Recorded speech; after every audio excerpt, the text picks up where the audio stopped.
दोस्तों इस वीडियो में मैं आपको बताऊंगी कि क्या सिलिकॉन रिंग का इस्तेमाल सभी सिलिकॉन कॉन्डम पर किया जाना चाहिए, साथ ही सिलिकॉन रिंग क्या होती है और किन किन सिलिकॉन कॉन्डम के साथ ये रिंग फ़ायदेमंद हो सकती है। सबसे पहले मैं आपको बता दूं कि सिलिकॉन रिंग, पेनिस रिंग या जिसे कॉक रिंग भी कहा जाता है, वो होती क्या है।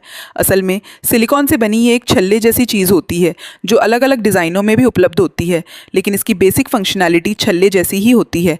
इसे कंस्ट्रिक्शन रिंग भी कहा जाता है क्योंकि ये लिंग के बेस पर पकड़ बनाती है। मतलब जिन पुरुषों को तनाव तो आता है लेकिन मिलन के दौरान तनाव चले जाने की स्लंपिया होती है, यानी मिलन करते करते या पेनिट्रेशन करते करते उनके अंग में तनाव की कमी आ जाती है, तो वे कंस्ट्रिक्शन रिंग, पेनाइल रिंग या सिलिकॉन रिंग का इस्तेमाल करते हैं। अब ये तो बात हुई इसके अलग फ़ायदे की। इसका मुख्य फ़ायदा ये है कि अगर आपके अंग में तनाव कम आ रहा है तो उसे बनाए रखने के लिए सिलिकॉन रिंग का इस्तेमाल किया जाता है। अब दूसरा सवाल ये है कि बहुत सारे सिलिकॉन कॉन्डम ऐसे होते हैं जो जब पुरुष मिलन करता है तो उसके अंग से फिसलकर निकल जाते हैं। ऐसी समस्या अक्सर सिंगल होल वाले कॉन्डम में होती है। तो मैं आपको बताती हूँ कि किन किन सिलिकॉन कॉन्डम के साथ रिंग का इस्तेमाल करने से फ़ायदा मिल सकता है। ड्रैगन कॉन्डम या कोई भी डबल होल वाला सिलिकॉन कॉन्डम, क्योंकि उसमें पहले से ही एक दूसरा होल होता है जिसकी मदद से टेस्टिकल को अटैच कर लिया जाता है, तो चाहे तनाव कम भी हो जाए वो अंग से फिसलता नहीं है। लेकिन बहुत सारे लोग सिंगल होल वाले सिलिकॉन कॉन्डम को भी प्राथमिकता देते हैं क्योंकि उसमें फ़ायदा ये होता है कि वो किसी भी साइज़ पर एडजस्ट किया जा सकता है। अब जैसे कि आपने ड्रैगन कॉन्डम खरीदा, मान लीजिए आपने 6 इंच वाला ड्रैगन कॉन्डम खरीदा लेकिन आपके अंग का साइज़ 3 इंच है, तो वो आपको कहाँ फिट आएगा। या आपके अंग का साइज़ 4 इंच है और आपने 7 इंच वाला ड्रैगन कॉन्डम खरीदा, तो वो कहाँ फिट आएगा। तो ये बात यहाँ लागू होती है। अब बात आती है ऐसे सिलिकॉन कॉन्डम्स की जिनमें सिर्फ सिंगल होल होता है, जैसे कि सबसे पहले आता है सबसे मशहूर और सबसे रिलायबल वंडर कॉन्डम। आपके अंग का साइज़ 4 इंच हो या 3 इंच, आप उसे उतना ही फोल्ड कीजिए, उतनी ही बार मोड़िए और अपने अंग के साइज़ के हिसाब से चढ़ा लीजिए, वो फिट हो जाएगा। लेकिन कुछ लोग ये कहते हैं कि क्या वंडर कॉन्डम फिसल भी सकता है। तो मैं बता दूं कि वंडर कॉन्डम की यही खासियत होती है कि वो फिसलता नहीं है। भले ही वो सिंगल होल वाला है लेकिन वो फिसलेगा नहीं। अब क्यों नहीं फिसलेगा? क्योंकि जब आप उसे फोल्ड करके अंग पर चढ़ाते हैं तो वो इतनी मजबूती से ग्रिप बना लेता है कि तनाव कम होने की स्थिति में भी बहुत मुश्किल से निकलता है। अगर किसी के अंग में तनाव बिल्कुल ही चला जाए तो हो सकता है कि निकल जाए, वरना वो नहीं निकलता। फिर भी आप ट्राई कर सकते हैं।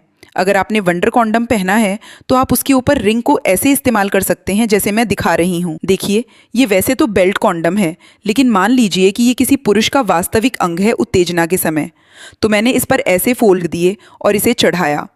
ध्यान रखिए, अगर आप सिंगल होल वाला कॉन्डम इस्तेमाल कर रही हैं तो उसे इस्तेमाल करने से पहले अंग पर कोई लुब्रिकेंट या ऑयल नहीं लगाना है, इसे ऐसे ही पहनना है।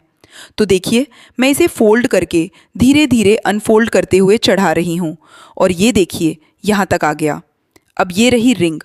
रिंग को आपको कैसे इस्तेमाल करना है। कॉन्डम पहनने के बाद रिंग को ऊपर चढ़ाना है और उसे एक बार ट्विस्ट करके अंडकोशों पर अटैच कर लेना है। अब क्या हुआ, ये रिंग और कॉन्डम एक सिस्टम की तरह बन गए हैं और कॉन्डम को भले ही अंग ढीला हो जाए फिसलने नहीं देंगे। वैसे तो वंडर कॉन्डम पर इसकी ज़रूरत नहीं होती, लेकिन फिर भी अगर आपको ज़रूरत पड़ जाए, मतलब मिलन करते करते आपके अंग में बहुत ही कम तनाव रह जाए, तो आप इसका इस्तेमाल कर सकते हैं।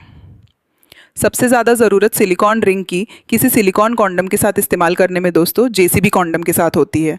जी हाँ दोस्तों, जेसीबी कॉन्डम, जिसे गोरिल्ला कॉन्डम भी कहा जाता है, ये टेस्टिकल के एक शेल के साथ आता है, लेकिन इसमें रिंग नहीं होती। ये सिंगल होल वाला होता है और अक्सर लोग कहते हैं कि ये अंग से फिसल जाता है। तो जैसे मैंने बताया, जैसे मैंने वंडर कॉन्डम का तरीका बताया कि उस पर आप रिंग का इस्तेमाल कैसे कर सकते हैं, ठीक वैसे ही आप जेसीबी कॉन्डम पर भी रिंग को ट्विस्ट करके इस्तेमाल कर सकते हैं। पहले उसे अंग पर चढ़ाइए, फिर जब वो बेस तक पहुंच जाए उसे ट्विस्ट कीजिए और अंडकोशों पर अटैच कर लीजिए, तो जेसीबी कॉन्डम भी सही तरीके से सेट हो जाएगा। अब कौन से सिंगल होल वाले सिलिकॉन कॉन्डम बचे। बहुत सारे ऐसे सिलिकॉन कॉन्डम हैं जो सिंगल होल वाले होते हैं, जैसे कि क्रिस्टल कॉन्डम। क्रिस्टल कॉन्डम एक सस्ता और अच्छा सिलिकॉन कॉन्डम है, लेकिन ये सिंगल होल वाला होता है और अक्सर लोग शिकायत करते हैं कि ये अंग से फिसल जाता है। इसके साथ भी सिलिकॉन रिंग या पेनिस रिंग बहुत फ़ायदेमंद हो सकती है, तो आप इसका इस्तेमाल कर सकते हैं। दोस्तों वैसे तो सिंगल होल वाले कॉन्डम बहुत सारे मिल जाएंगे, लेकिन मैंने फ़िलहाल आपको तरीका बता दिया है कि अगर आपको कोई इशू आ रहा है तो आप सिलिकॉन रिंग का इस्तेमाल अपने सिंगल होल वाले सिलिकॉन कॉन्डम के साथ कर सकते हैं। आई होप कि मेरे द्वारा दी गई जानकारी आपको अच्छी लगी होगी। अगर आपको अच्छी लगी हो तो लाइक कीजिए और चैनल को सब्सक्राइब कीजिए।